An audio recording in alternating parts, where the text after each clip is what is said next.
Welcome to the Close the Chapter podcast. I am Kristen Boyce, a licensed marriage and family therapist with a private practice, Pathways to Healing Counseling. Through conversations, education, strategies, and shared stories, we will be closing the chapter on all the thoughts, feelings, people, and circumstances that don't serve you anymore and open the door to possibilities and the real you. You won't want to miss an episode, so be sure to subscribe. Welcome to this week's Close the Chapter podcast. I'm going to get a little teary-eyed because I am beyond grateful to have this guest here with me today. We have known each other, how long has it been? A little over 2 years, I think. A little over 2 years. That's what I was going to say. Yeah, a little over 2 years. And there's just an instant connection that I can't explain in words, but our souls know that we're just meant to meet and kind of be on this journey together. So it is a true honor and privilege to have her on the podcast here today. So without further ado, let me introduce you to my guest. Sonya has been a licensed psychologist for 31 years. She maintains a multi-state online private practice, specializing in diagnosis and treatment of prolonged grief disorder. In addition, Sonya is the founder and CEO of CEMPSYCH, LLC, that offers continuing education for mental health professionals focused on increasing awareness of what it means to be multicultural being and a commitment to cultivating a multicultural orientation. What a gift you are to the world, and welcome to the Close the Chapter podcast, my dear friend. Thank you, Kristen. I'm so grateful to be here.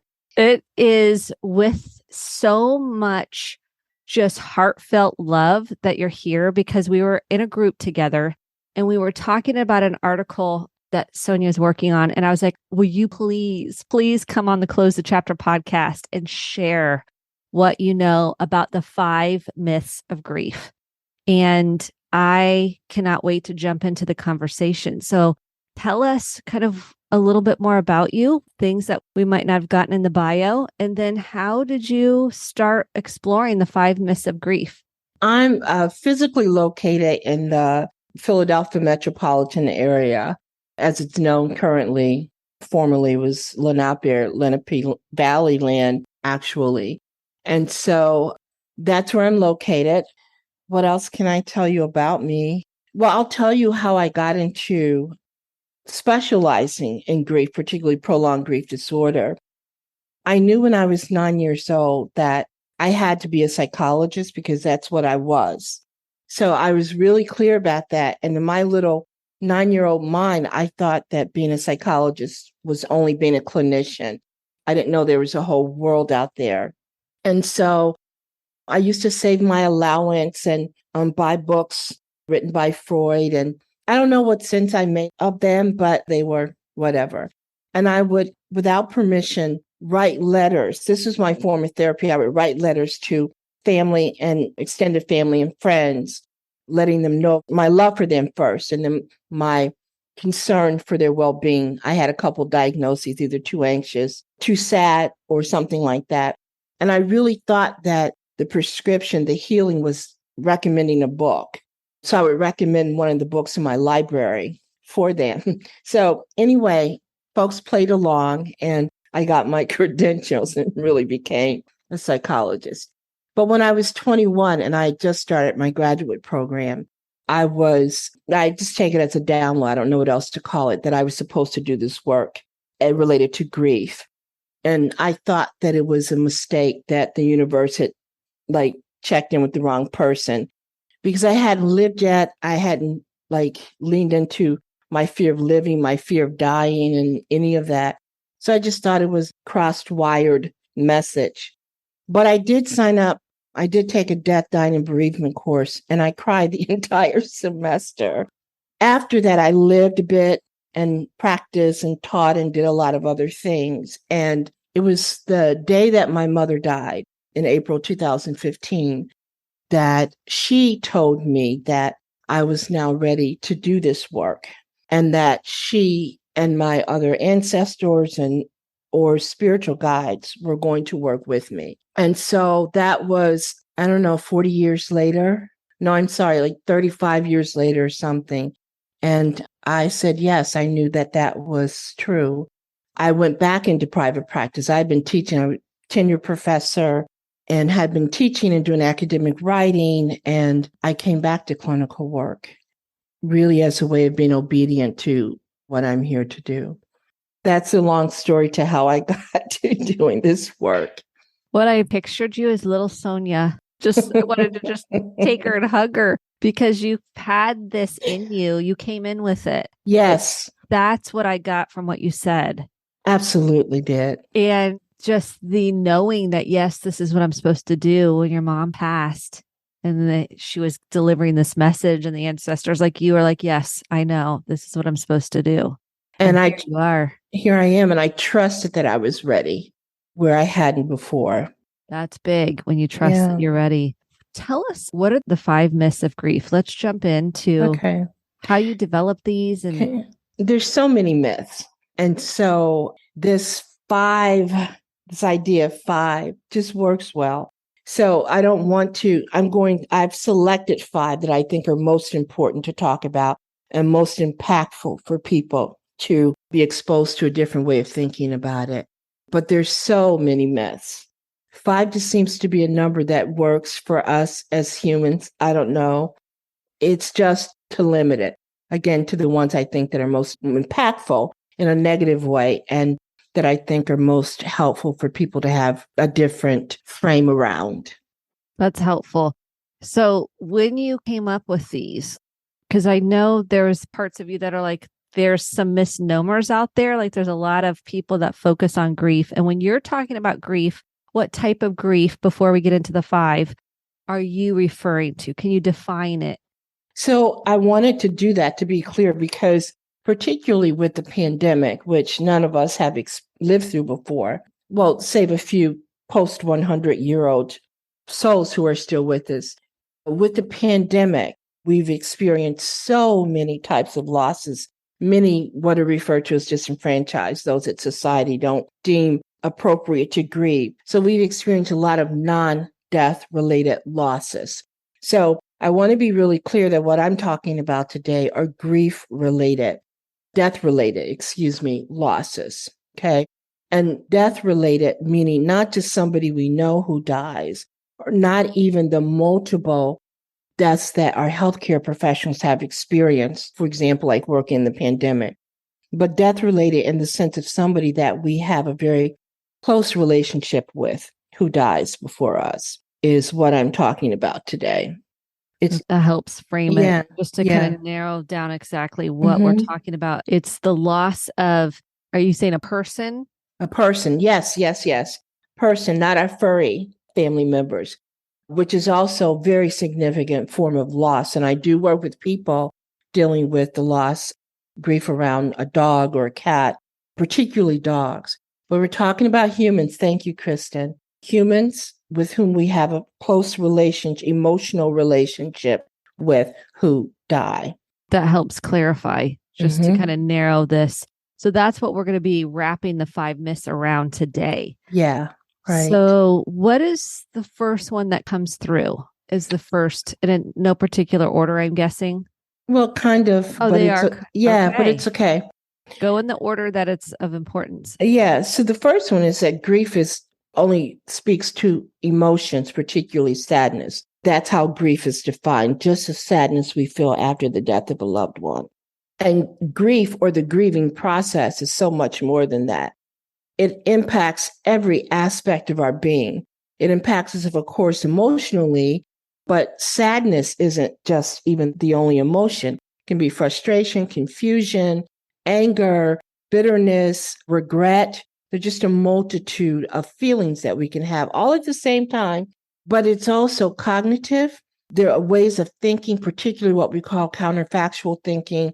If I had said to him, if I would have insisted he would have gone to the doctor, I should have loved him more. I should have been there with her. All of the things that we think that maybe had we done them, and of course we can't, but had we done them, then maybe they'd still be alive. So there are ways of thinking that are part of the grief process. The sense of, who am I now without this person? Am I still a mom if my only child dies? Or am I still a wife if my spouse dies? What is my purpose? What is my reason for waking up in the morning? It can also be spiritual. What type of God would have allowed this to happen to me? Or for my loved one to have died in this way? Or for me to have lost 3 family members due to COVID? Like, what type of God allows this? And then there are physical manifestations. We know that there's no separation between mind and body, even though we talk as if that there is, but there isn't. And so headaches and difficulty sleeping, and we become the suppression of the immune system, sometimes directly, but also indirectly through difficulty sleeping, not eating like we typically would, and so on, that we end up becoming more susceptible to every acute and chronic illness that there is. So it's just every aspect of our being is impacted. So when we think about grief, we need to widen our perception about what it is that it involves. I love all these pieces that you're bringing in because I've walked so many people through death of children where they've lost all their children or Yes. they tragically and traumatically. And to walk people through whether it's children or loved or any person you've lost that you love and care about and the impact that it has, especially if we're not processing like the shame, the guilt, the fear, the sadness, the anger, the disgust, the rage, all of it, and getting trapped in the body. How important is it for people to process? When I say process, it's to acknowledge the pain and start naming it, start noticing it in the body. It's really important to do at some point. Sometimes, in order to survive emotionally, you need to delay that. You need to try to, and I say this very tentatively, but to suppress the comprehensiveness, if you will, of grief, because you can literally end up on the floor and for a while. And if you have other children, or if you're still needing or trying to work, or that can be overwhelming. And it's something that's happening with the pandemic that many people are just trying to survive in so many ways, can't really lean into the grief. And I see that where it's not necessarily prolonged grief, it's delayed grief, that there hasn't been emotional space to lean into all of that. So sometimes that's a good decision. It's just but it's the awareness though that we have, Kristen, that the body is still holding it while the person's delaying and trying to survive. Sometimes we don't get a choice. The emotions, for example, can be so overwhelming. And so that's why I'm talking about delaying tentatively, because sometimes what we will do is begin to numb in the interim because with alcohol or food or social media or shopping or whatever the all the is. above. That's right. So what's the difference before we get to number 2? What's the difference between prolonged grief? Like, how do you get a prolonged grief diagnosis? That's myth number 5 that I want to talk about. Okay, we'll pin it until we get to number 5. Okay, let's go to number 2. So this is, I think, one of the most harmful. It's woven into the fabric of our society, this particular myth. And that's that grief occurs in stages, particularly 5 stages. And I know you know that one. And it's woven into the fabric, and it's very heavily promoted today. And a lot of therapists believe that too, unfortunately.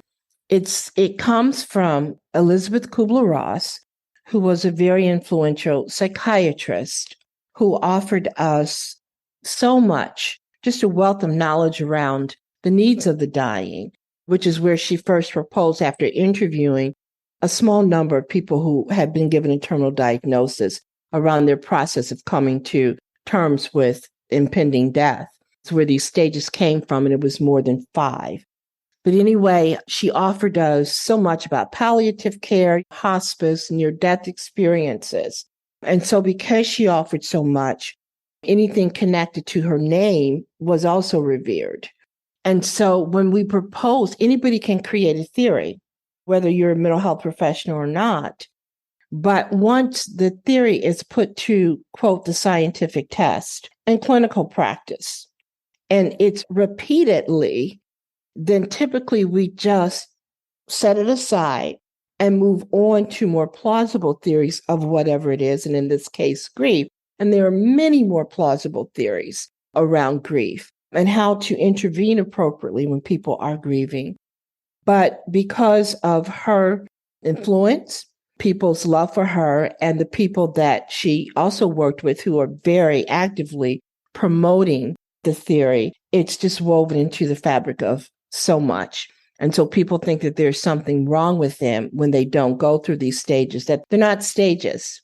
And so one of the ways that people try to justify still using it is to say, well, it's not necessarily linear, you don't go through all of the stages. Well, then why is it considered a stage theory? Stage theories indicate that they're distinct stages, phases, steps. It's a progression. So it's sort of circular reasoning. But many people will come to me and say, I feel like I'm not grieving right. I didn't go through those stages, or I just felt this, or I felt that. And I can talk about so many of the criticisms of the model, but it's woven into the fabric of our society everywhere. You see it on television, it's everywhere, and it's very harmful. Yes, because I think you honed in on why it's so confusing, because it's a stage and people think, well, I didn't go into shock and denial. We can go through all the stages. Some people, like you said, it's not just one builds on the other. Right. And the other thing too, when Elizabeth Kubler-Ross proposed this for people who were dying, they were dying. Their life was ending. And so it may make more sense there. But when you're talking about people who are just beginning to live, to start a process of living without their loved one, it just doesn't, it's totally different. It's for the rest of our life. While we're breathing, we are going to have to deal with the realities of that person who we loved and who had so much to do with us being who we are, is no longer with us in the physical. That's a lifelong thing. It is. Yeah. So it just doesn't. Ending. There's no That's end. Right. So it's everywhere. It is. We kind of grabbed hold of it and ran with it, is what we did. Right. And I think one of the things that happens is that I don't believe that this was intended by Elizabeth Kubler-Ross. I don't know David Kessler's intentions, who co-authored 2 books with her and is a person who promotes it most and promotes himself as a grief expert, the world's most renowned grief expert. And many people believe that. I don't even know if it's his intention, though I don't know for sure, that it makes therapists think we have this abbreviated path to understanding grief. And so if we believe that there are 5 stages, how does that help us to know how to appropriately intervene? How do we know what the stages looks like? How do we know when somebody's in denial versus, quote, depression? How do we distinguish depression from the normal sadness that accompanies grief? How do we recognize that there might be a major depressive episode happening in addition to the grief? What do we do to help people heal? There's nothing in that, but just saying there are 5 stages somehow makes it seem like we now know what to do. Because going into the third myth, I'm going to talk a little bit more about this, is that we don't get training around grief and what it is and how to intervene and what's, quote, normal and what isn't in our programs. Even if we have a PhD, it's not a part of our curriculum. So we don't know. What would you want people to know that's not, this is a big question, and maybe give me the top 3 things, but what would you want people to know that isn't being taught besides the stages, besides our 3 myths we have so far? What would you want to be more well known? Wow, there's so much. One, I would want people to know that there is so much research, so many theories, and so much clinical application or practice or research around the most effective therapies for grief, if you will. There's a whole field of knowledge that's at the ready for us. Only we just have to look for it. We just have to go to it. We just have to ask. So yeah, that's what I'm going to stop there, because when I talk about the third myth, I'll say a little bit more about that. To know that there's a scholarly discipline, death, dying, and bereavement at our ready if we know to look for it, that we don't have to depend on what people who are not grief experts, grief scholars really say might be true. It's there for us. Hundreds of thousands of peer-reviewed journal articles around every aspect of grief. Yes. I think that one of the biggest things I hear you saying, and maybe I'm not getting it, but I want to just see if I go a little bit another layer deeper, is that there is no timeline or deadline. There is no end. Then if you reach this stage, it's over. It's more helpful to think about, rather than grief occurring in stages, thinking about it in terms of phases or tasks or milestones that we need to move through or approach to adapt to profound loss or to reintegrate our profound loss into our living again. And so there are many theories. William Warden has the 4 tasks of mourning: accepting the reality of the loss, processing the pain of it, adjusting to living without the loved one, and then also continuing bonds, finding a way to recognize, for whatever it means to you, that you're still connected to that person. If it's just the memories that are imprinted in your heart, mind, and soul, and or if it's, and I believe this, but so not everybody does, the ongoing connection, the energetic connection and communication that can happen with our loved one through eternity. So that's one theory. Catherine Shear, who is the creator of the prolonged grief disorder therapy protocol that I use and can be very transformational, talks about healing milestones, 7 healing milestones.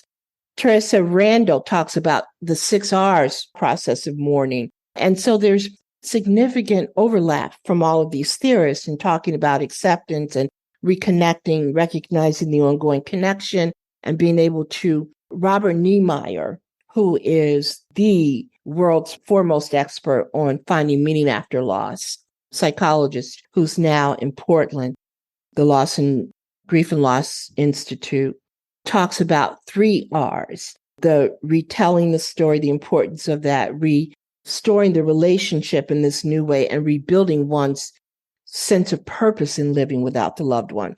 So there are many different theories. There's another, the dual processing model, which is really, really important, that looks at there's some task of needing to lean into the emotional aspects or the grief aspects, leaning into that, but also leaning into the types of tasks moving toward restoration, the finding new meaning in that type of thing. There are many really, really wonderful ways of understanding what grief is for each of us and how to appropriately intervene. Those are so helpful. Just even you say, I wanted to dive in more to each of them. So those are so helpful. Yeah. Is that part of your third myth? Like you wish these were taught more? Well, the third more myth, well known.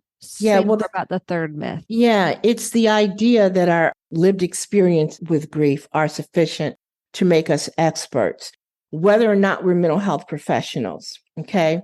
It's sort of like parents who survive adolescence. Nobody goes to jail. The kids are still breathing. Maybe they've gone off to college. And say you've had 3 children, 3 adolescents in the same house, and all goes well and they survive. Then there's a tendency to think that you're an expert now on parenting because everybody survived. And so one of the things that I talk about is that grief is, quote, normal. Okay. And as a reaction to the traumatic break and a very significant emotional connection we had with the loved one, right? Even if we expected for them to die. But adolescence is normal also.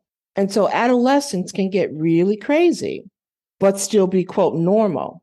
To effectively help to guide parents who may be going bananas because they're concerned about their adolescents, or their adolescents are doing things that the parents are taking personally, we have to understand normal, quote, adolescent development. And we also have to understand when that normal, quote, development can get derailed. And as clinicians, we need to be able to offer assistance to the adolescents and also to the parents so that this really important period of adolescence the initial sort of question around who am I and what do I want to be when I grow up, right? In every way that we can possibly be, we need to be able to set a foundation that's going to have implications down the road. And so grief is the same way. Even though it's, quote, normal, we need to know what grief is, just like we need to understand adolescent development.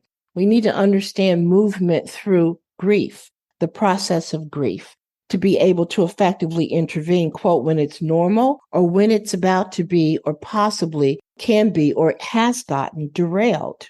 So we still need to have this body of knowledge about relationships, attachment, about trauma, about the emotional side of grief, about the comprehensive impact of grief. What are some of the risk factors? What types of ways of thinking and feeling might get the person derailed, and how can we appropriately intervene? So, and then too, the thing about grief is that for each of us, each time we experience it, it's different. The experience is different. And so we have to be able to have this body of knowledge that helps us to generally understand grief within the context of this very individualized expression of grief in the individual that we're sitting with, or the family, whatever the constellation is of who we're working with. So what happens is that because we don't learn anything about grief in our programs, is that therapists particularly believe, because a lot of credentials, right, and a lot of knowledge, if we survive a death, then that we're experts. We don't know that there's just whole discipline over here to guide us. And so it becomes really very harmful, because people who are mental health professionals but not trained in grief think that they're qualified to work with people in grief. And then there are people who are not even mental health professionals who claim to be grief experts and are believed to be and are listened to, and it just feeds the misinformation. Where do people find the information about what normal, quote unquote, grief looks like and what falls outside of that? Just go to the literature. I mean, there's so many books. And I'll just say, can we add some resources in the show notes? I would love that, please. Okay. Yeah. The best place for mental health professionals is ADAC, the Association of Death Education and Counseling. It's also referred to as the Association Thanatology. That's the largest professional orientation for mental health and other related professionals. That's the largest organization. There's a code of ethics. There are trainings all of the time by the experts in the field, the grief scholars and practitioners, and so on. And it's a wonderful networking opportunity. The other thing is, like, whatever university you graduated from, you got your graduate degree, most colleges allow us to have access to the library databases for the rest of our existence.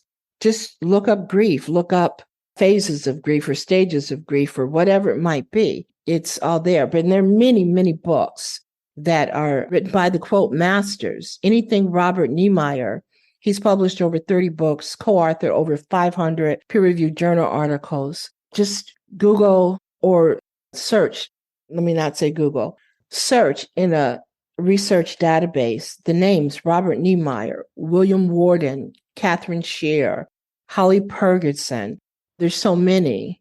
It's there for us in those places. And non-clinicians, so someone that's really wanting to know more about their own grief, that they're not clinicians. They're going through therapy, or maybe they're in a grief support group, or maybe they don't know where to start and kind of trying to do it on their own. I'm going to suggest starting the Center for Prolonged Grief. There's a lot of information there for the general public, not just about, quote, prolonged grief, but also about the pandemic and how to support a loved one in grief. A lot of comprehensive handouts or white papers for people who aren't in the field also. And we can include that in the show notes. That'd be wonderful. Yeah. This is so helpful. Okay, what's myth number 4? Okay. Myth number 4 is that grief is equivalent to the love that we feel for the person who died. That's a big myth. And, I want to be really clear. People talk about that grief is the form that love takes after someone leaves their body, when they leave the physical plane. I agree with that. We don't grieve as deeply for someone who we didn't have a significant emotional relationship with. Even if it's somebody like an absent parent or loved one we had a really problematic relationship with, even though we may grieve the idea that the opportunity is lost to heal, it's a very different type of grief when it's somebody who we've had many years with, if it's a parent, if it's a partner, if it's a sibling, if it's a very close friend, someone who literally helps co-regulate our being, that when you're in their presence, you feel more calm, where you don't have to talk, but you can just sort of touch, put your hand on their shoulder and they feel everything's okay in the world, or a hug, or the person you trust the most, the person who has supported you most, who loves you unconditionally. Those are the people. That's the huge loss, because they helped us to live. And now what do? How do we figure out, how do we keep living now without that person? And so to live. You just said something I want to repeat. Okay. They helped us to live. That's right. Absolutely. And even though intellectually we know that there's a cycle of life and all of that, and just like we're born, we die, none of us want our loved ones to die. We just don't. No, right. We don't. And so it gets a little tricky, because what happens, and this happens in some of the paraprofessional led grief support groups, that grief is the form of that, staying in the grief becomes the expression of loyalty, or how much you love them and they're living by staying in the suffering. And they feel guilty if they... That's right. They'll feel guilty if they have a good day or let a little bit of joy in. Yes, or laughed at all. Right. And so it gets really tricky, because we don't grieve so deeply if we don't love deeply. But we're going to miss that person for the rest of our life. That never changes. That's there is no timeline on grief. You will never stop missing that person. You will never stop being surprised by minding your own business and driving down the street. You hear a song that you hadn't heard in 20 years. It takes you right back to a specific memory with them. And you have to pull over the side of the road because you're so broken open. That never stops. But what can happen as we're adapting to living without them is there's greater space in between when those breakdowns happen. And there's less intensity in the breakdown. And we can regroup faster. So there's like mercy in the process. And so as we find new meaning in our living, taking our loved one with us everywhere we go, because they're in our heart, mind, and soul. And if you believe, some of us do, around us too, everywhere we go, there they are. So if we can hold that awareness and take them with us everywhere we go, then we can let go of the suffering while holding on to the connection. And any clinical intervention should include, when the person is ready, and once we understand that they're ready, some sense of helping them in their own way, in a way that's meaningful for them, to reconnect, to recognize the ongoing connection they have still with that person. So that's part of our work in, quote, normal grief. But it's important to make a distinction, because this is what happens. It's one of the derailers of the adaptation to grief that we see with, quote, prolonged grief, as we're moving toward myth number 5, is that people get stuck and they think they have to continue to suffer. Or there's this fear, even though it's really unrealistic, that they're going to forget the person. Yes.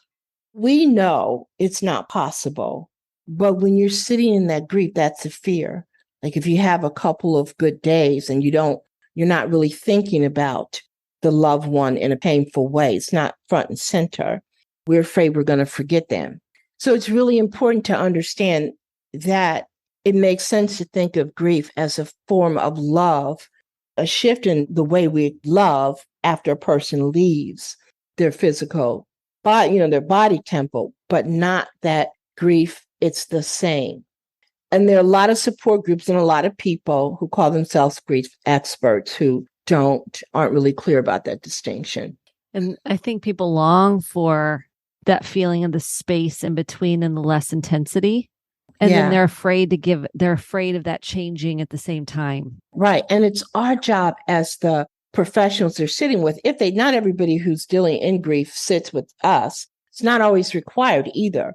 But if they are sitting with us, that becomes our job to help them to navigate that. Yeah, that's why I love brain spotting, EMDR. Yeah. There's somatic experience. There's lots of Right. modalities that can Right. help with that piece to sit with it, be with it, start exploring that in a safe way. I found, speaking of brain spotting, sometimes 1 or 2 sessions will clear. And I'm talking about people who are dealing with prolonged grief, which I'm going to talk about in just a minute, clear with 1 or 2 sessions. And it makes me think, and I know this isn't true when we talk about this, that the pointer that we often use in brain spotting in many of our setups is not a magic wand, but sometimes it's like, oh my goodness, that was like magic, that it just clears the pain so that they can get to dealing with giving themselves permission and having emotional space to find new meaning in their living without this loved one present in the physical sense. Yes, it's powerful. Yeah. Okay, take us to myth number 5. Okay, myth number 5. Final myth for today. Final myth. That prolonged grief disorder, which was added to the ICD-11 first, was published earlier this year, and the decision to include it as an official, quote, diagnosis happened before the DSM-5 TR treatment revised version that was released a few months ago. So there's a lot of conversation that's happening now amongst the self-referred grief experts and mental health professionals that the disorder, offering a diagnosis, is an attempt to pathologize, quote, normal grief. And so there's a lot of misinformation that's happening from people who have very large audiences. Can't say if it's intentional or not, but it's very misleading. So let me just talk about quickly what prolonged grief disorder refers to. First of all, in the DSM, which is the diagnostic and statistical manual. That's how we as clinicians diagnose, have to, depending on if you're working with insurance or not, give a diagnosis to a client. Right. Or even if you're not working with insurance, the DSM is not without many disadvantages or flaws, many, but it's just like with the, quote, physical diagnosis, and I'm doing air quotes, you can't see that podcast, but it gives us as mental health professionals a common language in which to speak about something, to recognize if it's prolonged grief disorder, here's what it means and here's what it doesn't mean. And so there's stigma around diagnosis. I understand that. But if it's in the DSM, even if it's a, quote, adjustment disorder, it's still deemed a disorder. That's problematic. But it's possible, and I know this as a clinician specialized in prolonged grief disorder, it's possible to use that label and work with people while normalizing their experience, while understanding that from a trauma perspective, it's not what's wrong with you. It's let's talk about what's happened to you. Right. And how can we help you to lean into that and to reintegrate into living in a very different but new way? So what is prolonged grief disorder? First and foremost, we don't consider this disorder, quote, until at least 12 months have passed. The ICD-11 says 6 months. DSM, we say 12 months at minimum before we even consider this diagnosis. Because prolonged grief disorder is thought to be a continuation of acute grief. It's just that we believe, based on all that we know about attachment, about trauma, about post-traumatic stress disorder, resilience and hardiness, and the impact of appropriate social support, is that we all have the potential, the ability to adapt to even profound loss. So the idea is that something goes wrong or something isn't in place or something happens to increase the complexities of this process so people get stuck. So we wait at least a year before we consider it. And so when we do consider it, it's really important to understand that we are saying that there are symptoms that must have been in place almost every day since the person died, almost every day, if not every day, and certainly every day in the past 30 days. to the degree that it interferes, it's clinically significant. It interferes with the person's ability to function in some way, work, or if it's a child, school. And we do say 6 months for children or adolescents, okay? Personal relationships, physical health, there has to be some interference. So one of the things that's happening is that people who are against this diagnosis are saying that the people who helped to do the research and bring the proposal to the DSM committee for approval, saying that anybody who's still missing their loved one a year after they die has prolonged grief disorder. That's just absolutely false, okay? So it's where these symptoms that are happening daily, to the degree they're interfering with functioning, it's an intense yearning still for the deceased loved one. It's a preoccupation, often rumination with thoughts or memories about how they died or the if I coulda, woulda, shouldas. And in addition, there are 3 of 8 more possible symptoms that include identity disruption. Who am I now? Am I still a wife? Am I still a mom? What is my purpose? I'm mother, I'm child, I'm parentless. Who am I now? It can still be a marked sense of disbelief about the death. There's a lot of energy. This is very common, being put into avoidance of reminders. Like you may see, and again, let me say this. We believe that less than 10% of people end up with prolonged grief disorder. Even with the pandemic, there's so many conditions from the pandemic that make it more likely. But even with that, we think there may be approximately 10%. So we're talking about very few people who are dealing with the grief of a loved one that they had a very close relationship with. So it can be the avoidance of reminders, not being able to go through their belongings. This is very common with children, leaving their room exactly, you know this. I know exactly this very as well. it was. Exactly. Right, when they left. Like if they left. Big clothes in the hamper. That's right. And that can go on for years. So it's avoidance of reminders, not being able to look at photos, not being able to go into certain rooms of the house, or if you didn't live together, not to be able to go certain places you used to go or to be around people you used to be around, all of that. It can be the intense emotional pain. The grief still feels like it just happened.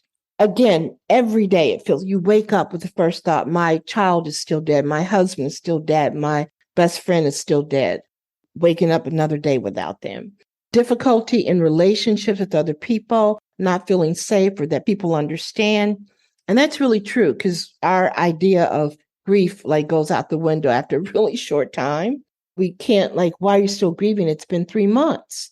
It can also be numbness, still feeling numb around it. Or the big thing is, and I find people have the most difficulty in finding reconstructing, and Robert Niemeyer talks about this, reconstructing their living without this loved one. Who am I now? How do I find purpose? What do I do? What's going to wake me up in the morning? And then intense loneliness. So again, these are symptoms that are present at least a year out and almost every day, and certainly for the last 30 days. That these are people who have difficulty working, and it looks like major depression. And that's a whole other podcast on a different day, Kristen, hopefully. But we have to be able to separate. Major depression can coexist with it, but they're still different. And and that's one of the reasons why prolonged grief disorder is so important to know about, because there's so many people who end up getting diagnosed with major depression when this is what it is. And there's no medication that's going to deal with this. There's no medication that's going to make this better. There's CBT in and of itself is not sufficient. So knowing what it is, there's often a relief in knowing that there's, even though it's a label, that there's something and there's treatment available. What's the preferred treatment for those listening that say, well, I know we mentioned a few. Okay, so it's the prolonged grief disorder therapy protocol, which I'll just say really quickly. And I'm going to give you for the show notes, the website, the Center for Prolonged Grief at Columbia University. It's through the School of Social Work there. But it's the PGDT, Prolonged Grief Disorder Therapy Protocol. It's very much like CBT. It's a combination of some CBT principles, motivational interviewing, a lot of different, some exposure therapy, but it's a 16 to 20 session, quite structured in the first half treatment protocol that looks at a number of things of helping the person to meet the milestones, if you will, of movement through or toward adaptation.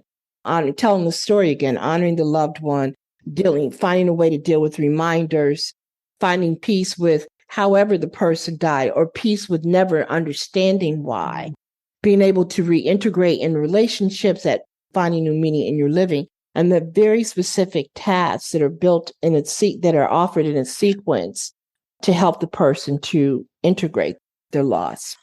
So, as I said, maybe that's another podcast, but that's our 5 myths about grief today. Okay, can you go through just naming the 5? Do you have yes that we could just mm-hmm. recap the 5? Because I know it's a lot. If you are grieving to take this in, you may need to listen to this a couple of times. Okay. When you need it. So let's recap the 5. Okay. Number 1, grief involves only emotions, particularly sadness. Okay. 2, grief occurs in stages. 3, our life experience with grief makes us an expert, whether or not we're a mental health professional. 4, grief is equivalent to the love we feel for the person who died. And 5, prolonged grief disorder is an attempt to pathologize normal grief. So those are all the false beliefs, okay? The things that are not true. This is so helpful. Thank you so much. I could keep going. There's Kristen. So yes, much absolutely. to talk about. Like, I feel like there's so much to dive into that is helpful. Yeah. And I am so grateful for the work you're doing in the world. It is so needed. I got emotional just because I know your heart is so big and you care so much. And it comes through in just our conversation now. Where can people find you if they want to know more about you? You can find me the easiest place is on my website, which is I'll just say it's drsonyalott.com. So www.drsonyalott.com. Oh, I'm so thankful for you. Thank you is there anything else you wanted to add before we? I'm so grateful that you extended the invitation and just that I love you. And I'm so grateful that we found each other. I love you. Yes. And so let's do this again at another time.